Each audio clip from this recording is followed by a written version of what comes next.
नमः संस्कृताय। संस्कृत कक्षा में आपका स्वागत है।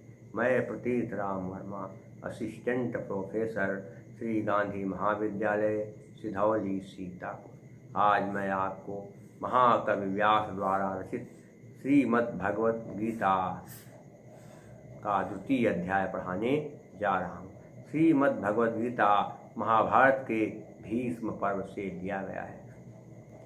पांडवों ने कौरवों से कहा कि आप लोग मुझे 5 गांव ही दे देंगे तब भी हम लोग संतुष्ट हो जाएंगे, कुछ नहीं मांगेंगे। दुर्योधन ने कहा 5 गांव देने की तो बात दूर रही, मैं आप लोगों को सुई की नोक के बराबर भी जमीन नहीं दूंगा। ऐसी स्थिति में कौरव और पांडवों के बीच युद्ध होना तय हो गया और यह तय हुआ कि कुरुक्षेत्र के मैदान में युद्ध लड़ा जाएगा। भगवान श्री कृष्ण अर्जुन के सारथी बन गए। अर्जुन ने भगवान श्री कृष्ण से कहा कि हे भगवान, मेरा रथ दोनों सेनाओं के बीच में ले जाकर खड़ा कर दीजिए, मैं कम से कम देख तो लूँ किन किन लोगों से मुझे युद्ध करना है। भगवान श्री कृष्ण ने अर्जुन की बात मान करके रथ को ले जा करके बीच में खड़ा कर दिया जहाँ पर दोनों सेना थी। अर्जुन ने जो अपने विपक्ष में लोगों को देखा तो उन्होंने देखा कि उनके दादा, चाचा, गुरु, भाई, साले, फूफा, जीजा और भी तमाम तरह के रिश्ते वाले लोग जो हैं सामने खड़े हैं। तो अर्जुन के हृदय में कपकपी पैदा हो गई, उनका सिर कांपने लगा और उनके हाथ से धनुष नीचे गिर गया और अर्जुन रथ के पीछे भाग में जाकर बैठ गए, सिर झुका लिया। भगवान श्री कृष्ण ने कहा ये क्या हो गया अर्जुन, तुम क्यों चिंता हो गए, रो रहे हो, क्या बात है? अर्जुन ने कहा भगवान, मैंने देख लिया है, मुझे उन लोगों को मारना है जिन्होंने मुझको गोदी में लिया, खिलाया, मुझको प्यार किया, मुझसे इतने प्रेम से बोले, बताओ मैं उनको मारूंगा? ये तो काम नहीं हो पाएगा। अर्जुन ने कहा मूर्ख, तुम यहाँ युद्ध आए हो, क्षत्रिय का धर्म युद्ध करना, तो तुम युद्ध करो, ये रिश्ते नाते यहाँ नहीं चलते हैं। अर्जुन ने कहा कुछ भी हो जाए मैं युद्ध नहीं करूँगा। तो कहा तुम नहीं करोगे तो तुमको खुद ही मार डालेंगे तुम्हारे पक्षी। कहा वो भले हमको मार लेकिन मैं इनको नहीं मारूंगा। अर्जुन ने कहा क्यों नहीं मारोगे? कहा तो क्या श्री कृष्ण ने कहा क्यों नहीं मारोगे? तो अर्जुन ने कहा मैं इसलिए इन लोगों को नहीं मारूंगा क्योंकि इनको मारने से मुझे ब्रह्म हत्या का पाप लगेगा। श्री कृष्ण ने कहा ब्रह्म हत्या का पाप लगेगा तो क्या होगा? तो कहा कि ब्रह्म हत्या का जब पाप लगेगा तो मैं कुलघाती कहलाऊंगा और फिर हमारे परिवार में वर्ण संकर संतानें पैदा होंगी जब सब लोग मर जाएंगे। और जब सब मर जाए वर्ण संकर लोग जो अपने पूर्वजों को जल देंगे तो उनके द्वारा दिया गया जल उनके पूर्वज ग्रहण ही नहीं कर पाएंगे, तो फिर मामला बिगड़ जाएगा और लाखों साल नरक में भोगना पड़ेगा, रहना पड़ेगा। अर्जुन ने कहा मूर्ख, लाखों साल नहीं, एक दिन भी नहीं नरक में जाओगे। अगर तुम यहाँ मर गए तो स्वर्ग जाओगे, अगर बच गए तो पृथ्वी का भोग करोगे। अर्जुन बड़े परेशान थे। भगवान श्री कृष्ण अर्जुन को समझाने का प्रयास करने लगे। धृतराष्ट्र संजय से कहते हैं कि हाँ, कहते हैं कि बता दें। तो हाँ, आप बता दें। उसी समय जब युद्ध शुरू होने नंबर आया तो व्यास धृतराष्ट्र के पास गए और कहा धृतराष्ट्र से कि मैं आपको दिव्य दृष्टि देना चाहता हूँ, दिव्य नेत्र।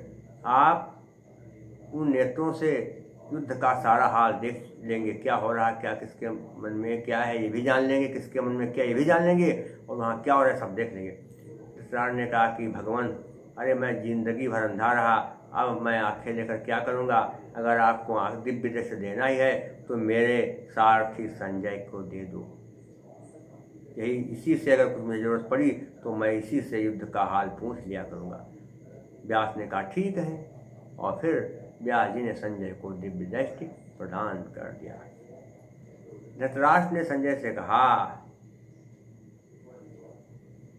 कि बताओ संजय, इस समय युद्ध भूमि की क्या दशा है? संजय ने कहा सुनिए महाराज, तम तथा कृपया विष्ट मस्तु पुण्डाकुले क्षणम् विषीदन्तमिदं वाक्यमुवाच मधुसूदनः।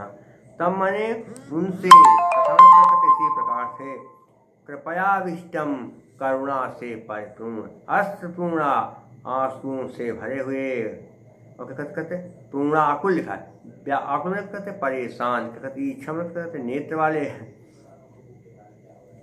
विषीदंतम दुखी होते हुए दमन यह वाक्यम स्पष्ट वाच मैंने कहा मधुसूदन भगवान श्री कृष्ण, मधु नाम के राक्षस को मारने वाले भगवान श्री कृष्ण ने आंसुओं से भरी हुई आंखों वाले, करुणा से परिपूर्ण और दुखी होते हुए अर्जुन से भगवान श्री कृष्ण ने ये वचन कहा। पर समझ गए कि अर्जुन दया से भरे हुए थे, उनकी आंखों से आंसू बह रहे थे और वो बड़े व्याकुल थे और बहुत ही युद्धभूमि में बहुत ज़्यादा दुखी हो रहे थे।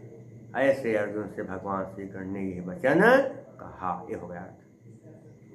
देखिए बेटे क्या भारत पर संधि का है, देखना कृपया विष्टि में, कृपया धन आविष्टम बन गया कृपया विष्टम, आकाश वर्णे दीर्घा, कुल धन इच्छम बन गया कुले क्षम, आदुना है।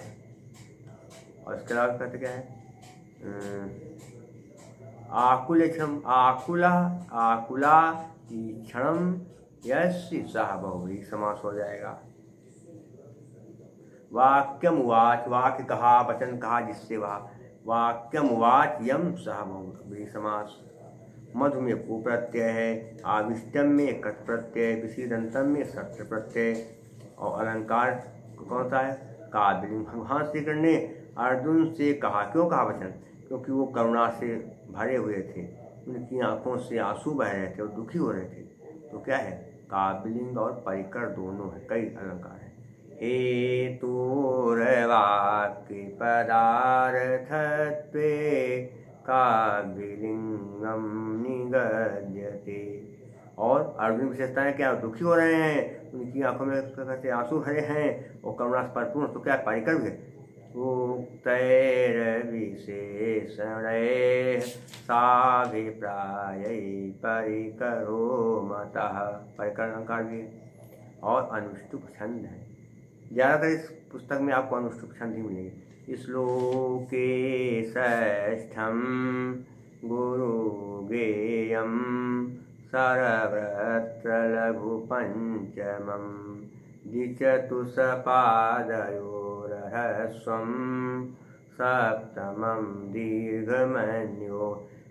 अनुष्टुप छंद में 4 चरण होते हैं, प्रत्येक चरण में 8 वर्ण होते हैं, कुल 32 वर्ण होते हैं। और अनुष्टुप छंद के प्रत्येक चरण में 5वां अक्षर लघु होता है और 6ठा अक्षर गुरु होता है। दूसरे और चौथे चरण में 7वां अक्षर ह्रस्व होता है और पहले 3 चरण में 7वां अक्षर दीर्घ होता है। और यहाँ क्या है प्रसादुन है, वैदर्भी रीति है, भारती वृत्ति है। आज के लिए बस इतना ही। यदि आपको कुछ वीडियो समझ में आया हो तो कृपया इसे आप लाइक कर दें, सब्सक्राइब कर दें। शेष मैं आपको अगले अंक में पढ़ाऊँगा। तब तक के लिए नमः संस्कृताय।